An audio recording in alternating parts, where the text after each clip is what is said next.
অবশ্যই বাঙালি মানে উত্তম কুমারের পরে আমরা যাকে ভীষণভাবে ইন্ডাস্ট্রি বলে জানি, সে প্রসেনজিৎ চট্টোপাধ্যায়, তাকেও কিন্তু এখন রীতিমতো ট্রোলের শিকার হতে হলো।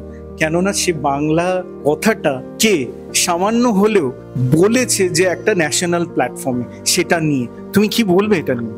দেখো, সেই সিচুয়েশনে কি হয়েছিল এটা তো আমরা জানি না। আমরা হয়তো একটা ক্লিপ দেখেছি, একটা ক্লিপ দেখে হয়তো সেই মানুষটাকে নিয়ে জাজমেন্ট করতে শুরু করেছে পাবলিক, কিন্তু তার আগে পরে অনেক সিচুয়েশন হতে পারে এমনটাও যে ধরো সেখানে যত অডিয়েন্স আছে বা যারাই কলাকুশলীরা আছে কেউ বাংলা জানেন না, শুধু একমাত্র একজন মিডিয়া পার্সন ছাড়া। এবার যিনি মিডিয়া পার্সন জিজ্ঞেস করেছেন, হয়তো বোম্বাদা সেটা ভেবেছিলেন যে আমি যদি বাংলাতে উত্তর দিই বাকিরা আমার কথাটা বুঝতে পারবে না।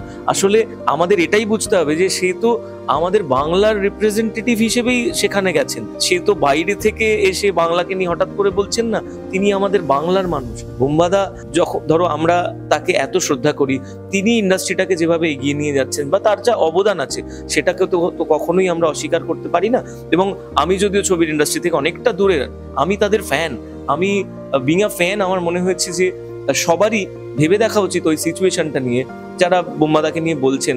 আমার মনে হয় তাদের অভিমানটা কোথাও ঠিক আছে যে বাংলা ভাষা তো আমাদের ওই অহংকার, আমাদের ঐতিহ্য, সেই ভাষাটা নিয়ে হয়তো তিনি যেভাবে বোঝাতে চেয়েছেন আমরা হয়তো সেভাবে বুঝতে পারিনি, তাই হয়তো মানুষ সোশ্যাল মিডিয়া ওনাকে নিয়ে বলছেন। তবে এই অভিমানটাও বেশি দিন থাকবে না বোম্বাদার উপর। আমার মনে হয় বোম্বাদা তার নিজের কাজে সবার মাথার উপরে বসে আছেন এবং স্বাভাবিক তার মন খারাপ হওয়াটাও, তার একটা ফেসবুক পোস্ট আমি পড়ছিলাম, তারও খারাপ লেগেছে, কষ্ট হয়েছে, কিন্তু মানুষের খারাপ লাগার জন্য যে মানুষের কাছে ক্ষমা চাওয়া বা যে বিষয়টা নিয়ে তিনি লিখেছেন, আমার মনে হয় সেটা তার বড় মনের পরিচয় দিয়েছেন। এবং অবভিয়াসলি আমরা বাঙালি, আমরা বাংলা থেকেই শুরু করেছি, এই বাংলার ঐতিহ্য সারা পৃথিবী জুড়ে থাকবে। সেটা যদি এরকম ক্রিটিসিজম হয় তারপরেও থাকবে, যদি না হয় তারপরেও থাকবে, বা বোম্বাদা যদি এরকম একটা কথা বলে থাকেন তার আগেও থাকবে, তারপরেও থাকবে। বাংলা ভাষার বিকল্প আর কিছু হতে পারে বলে আমার মনে হয় না।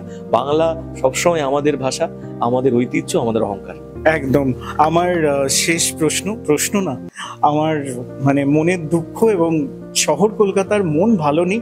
আবার সেই একটা ঘটনা, যে ঘটনাটা আমাদের মনকে কাঁদিয়ে দিয়ে গেল, এবং সেই ঘটনাটা সত্যি নক্কারজনক, এবং 1 বছরের মধ্যে আবার সেই কলকাতা কলুষিত হলো। কি বল? দেখো, এটা তো একটা সামাজিক ব্যাধি হয়ে উঠেছে আজকে।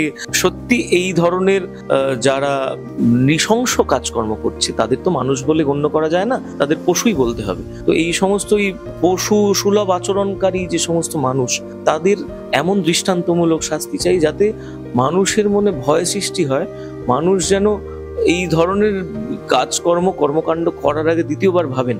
দেখো, এটা নিয়ে যতটা বলবো ততটা কম বলা হবে, এবং আমার বলাটা খুবই ক্ষুদ্র সেখানে। আমার মনে হয় সমাজ পরিষ্কার হোক, সমাজে এই ধরনের মানসিকতার মানুষ কমে যাক, তাদের বিনাশ হোক। আর কিছুদিন পরেই মা দুর্গা আসছেন, আমার মনে হয় মা দুর্গার হাত ধরে এই সমস্ত ওষুধের বিনাশ হবে।